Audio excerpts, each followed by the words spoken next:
आज सुबह से ही काम पर आया तो उसने देखा कि उसकी मालकिन मतलब गेंदा सेठ की पत्नी रो रही थी।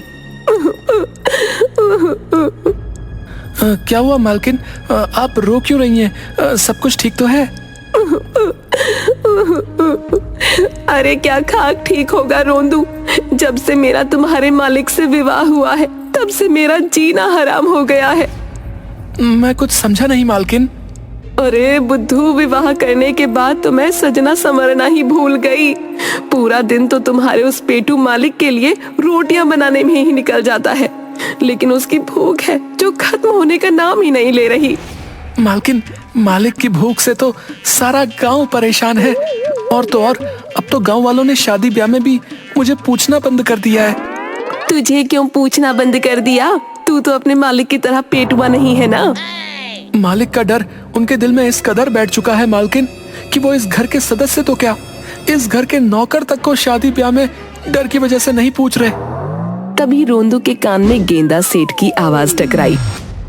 अरे रोंदू, क्या ये तू ही है क्या? ये तेरी ही आवाज है।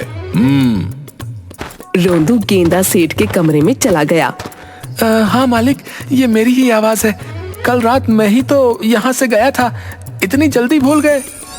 तू तो जानता है रोंदू कि जब मुझे भूख लगती है तो मैं अपनी पत्नी की भी आवाज को नहीं पहचानता। जा, अपनी मालकिन को बोल दे कि जल्दी से मेरे लिए खाना ले आए। तभी गेंदा सेठ की पत्नी वहाँ आ गई। अजी, ये क्या बोल रहे हैं आप? अभी कुछ देर पहले ही तो आपने पेट भर के भोजन किया था।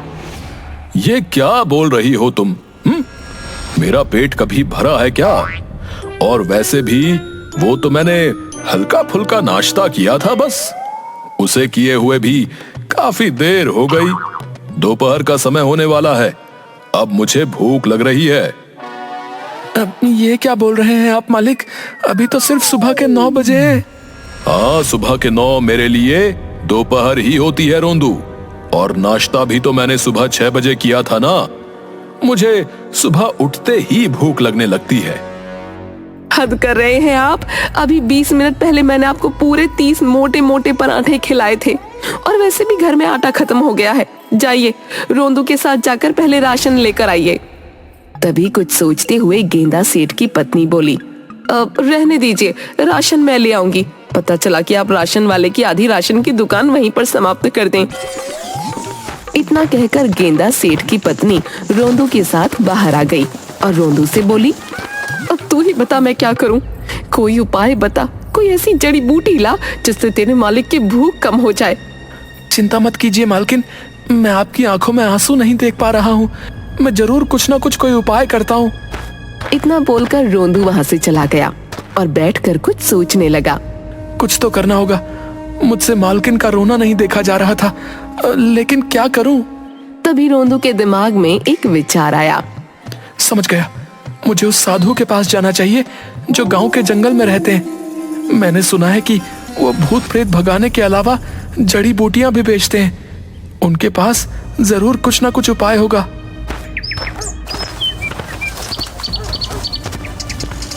रोंदू सीधा उस साधु के पास पहुंचा।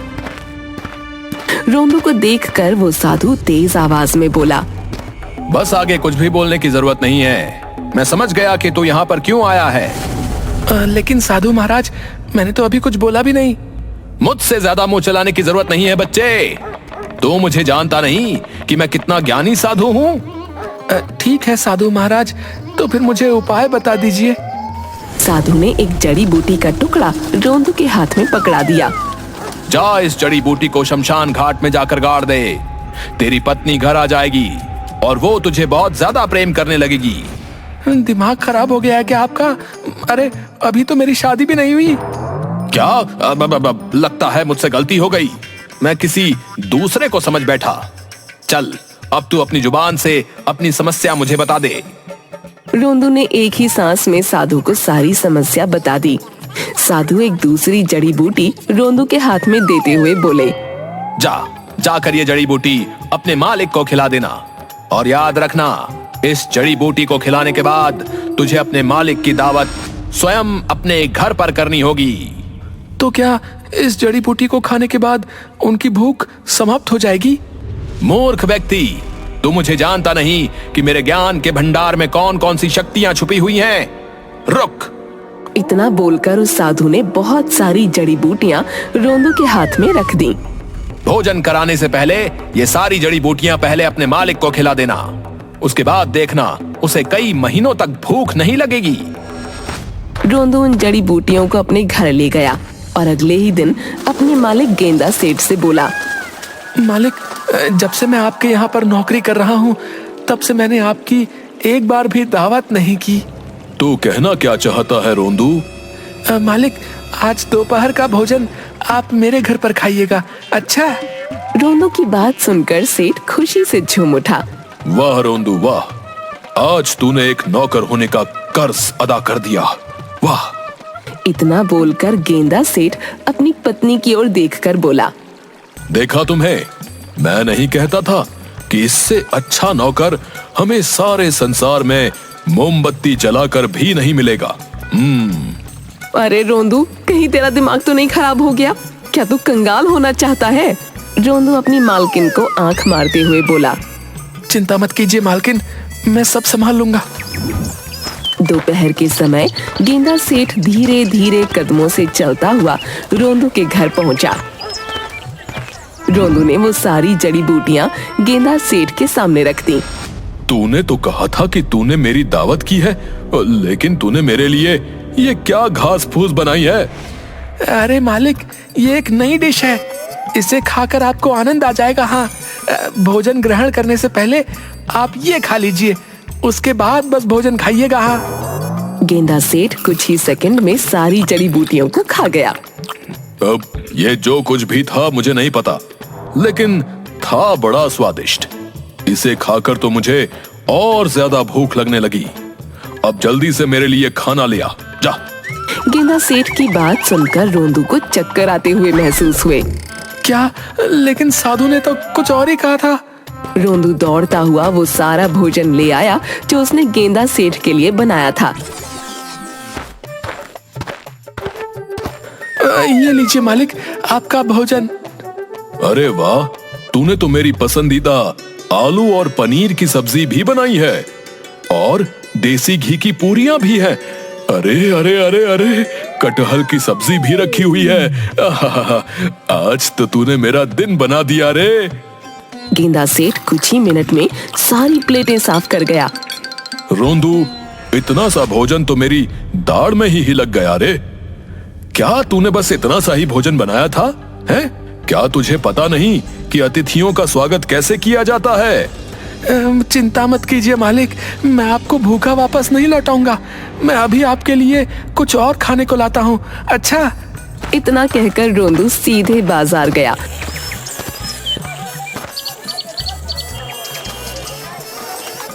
और बाजार से बहुत सारा खाना ले आया।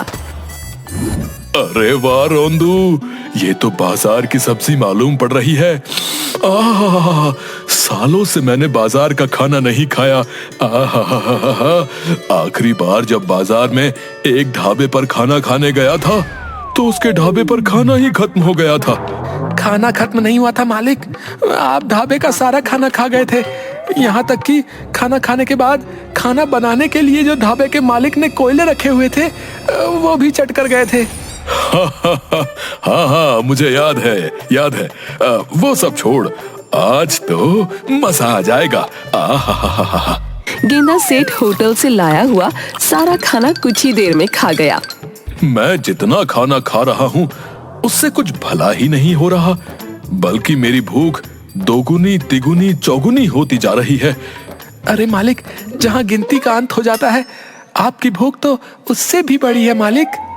तभी गेंदा सेठ क्रोधित होते हुए बोला, मुझे गुस्सा भी आ रहा है रोंदू, जल्दी से मेरे लिए कुछ और खाने को लेकर आ, नहीं तो मैं। नहीं तो क्या मालिक?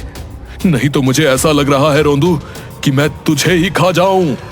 कहीं उस साधु ने मुझे मूर्ख तो नहीं बना दिया? उसने तो कहा था कि जड़ी बूटियां खाने के बाद इस पेटुए को महीनों महीनों भूख नहीं लगेगी है, लेकिन इसका चेहरा देखकर तो वास्तव में ऐसा लग रहा है कि जैसे ये पेटू इंसानों को ही खाने लगेगा। क्या करूं क्या करूं क्या करूं? हाँ, घर में चाय की पत्ती, चीनी और कुछ मसाले रखे हुए हैं, वही रख देता हूँ। रोंदू दौड़ता हुआ रसोई घर में गया और रसोई से चीनी, आटा, चाय पत्ती और सारे मिर्च मसाले ले आया।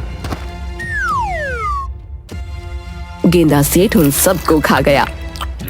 अरे बाप रे बाप, ये इंसान है या राक्षस? ये तो चीनी, पत्ती, आटा, मिर्च, मसाले ये सब ऐसे खा गया जैसे गाजर मूली। अब क्या करूं? रोंदू, अरे कुछ भी भला नहीं हुआ। अपने अतिथियों का स्वागत ऐसे ही करोगे क्या? जाओ, मेरे लिए और भोजन लेकर आओ। मालिक, गलती हो गई मालिक, बहुत बड़ी गलती हो गई। मुझे आपकी दावत करनी ही नहीं चाहिए थी मालिक। मैं मालकिन के आंसू देखकर भावनाओं में कुछ ज्यादा ही बह गया था मालिक। अब जब दावत की ही है तो फिर मुझे भूखा मत लौटाओ। मालिक, मेरे पास जितने पैसे थे मैं उसका बाजार से खाना ले आया। घर में जितना भी सामान था सब आपके सामने रख दिया। वास्तव में अब घर में कुछ भी नहीं बचा है। तो जाओ, जाकर घर गिरवी रख कर आओ और उन पैसों से सारा भोजन खरीद लो। मुझे बहुत भूख लगी है। मालिक, आपके भोजन का इंतजाम मैंने किसी और जगह भी कर रखा है। मुझे पता था कि आपका पेट नहीं भरेगा। चलिए चलिए, आप मेरे साथ चलिए। अच्छा, चलिए।